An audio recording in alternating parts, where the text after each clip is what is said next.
Eric Williams and Latavia Washington McGee join me now. Thank you so much for being with us. So what happened when you crossed over?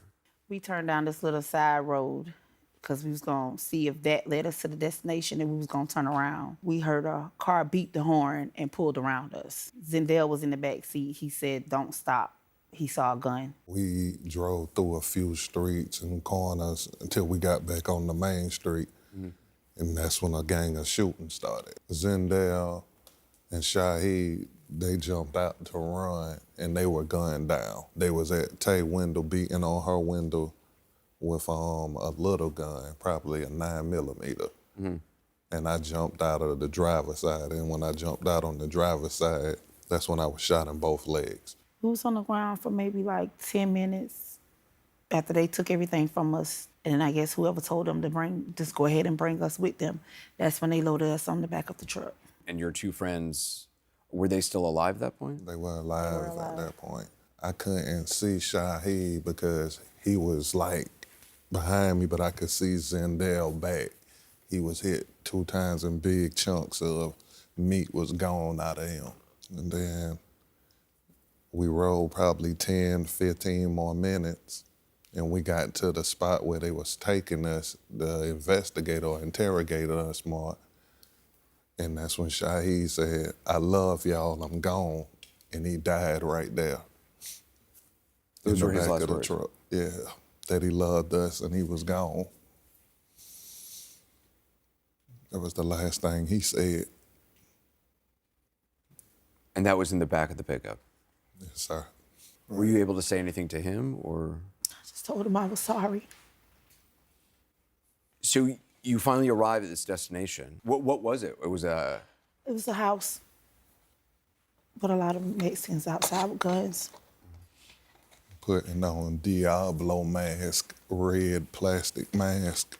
They put masks on? Yeah, it was putting the guns to our head, telling us not to look up, things like that. Had you gotten any kind of medical treatment? The cartel took us to a clinic after we left from the spot where they was questioning us at. They told us, they was like, I guess after they kept asking us and our questions, our answers never changed. They said, well, we're gonna get y'all some help. And what kind of treatment did they give you? They put my leg on a 2x4 and then they stitched it up. They just stitched it up? Right.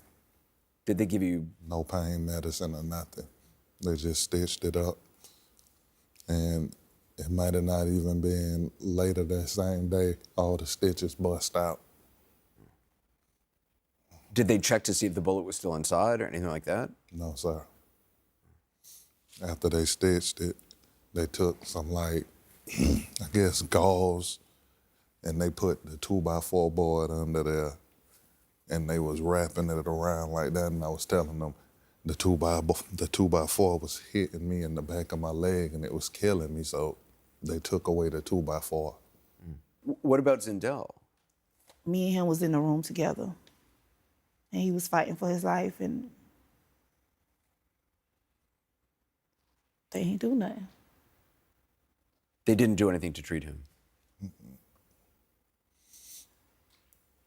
Was he conscious? Were you able to talk to him? Yeah. I talked to him the whole time. What do you say in a situation like that? I just told him I'm sorry, because I asked him to come with me. And he was like, "It's okay, I'm your brother. I'm supposed to be there for you. I love you." And is that where he died?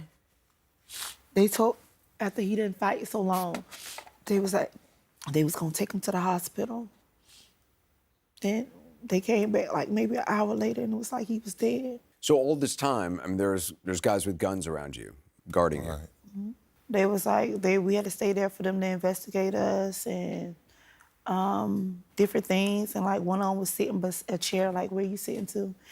And he was looking at something on his phone. And I can remember the sound of that day of when it happened. Like I could remember the gunshots, the noise, and I heard it. And I asked him, I said, "Excuse me, is that us?"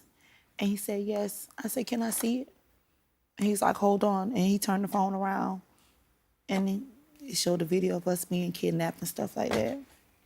One of the gunmen actually showed you the video us that being we've all seen of you being kidnapped on the street. That's surreal. I mean, what was that like? I just started crying. It's like I'm never going home. Did it in any way help you to know that this video was out there, that people Yes, at least It knew? felt. I thought maybe it was just out in Mexico. I didn't know that it hadn't reached the To States. the United States, right? So I felt a little better, because I just didn't know our families knew anything that happened to us. You're a woman in custody with cartel gunmen. Were they threatening to you in violence, in sexual violence? I mean, Yeah, they said all that stuff, all that. they did. Right. They tried to make us have sex with each other, And we but told them we was brothers we and sisters. brother and sister, and that she was pregnant. Wait a minute. They tried to make you have sex with each other. What did they say to you? They was like, what are y'all? We said brothers and sisters. And they was like, have sex with each other. I was like, no, these are my brothers. I'm pregnant.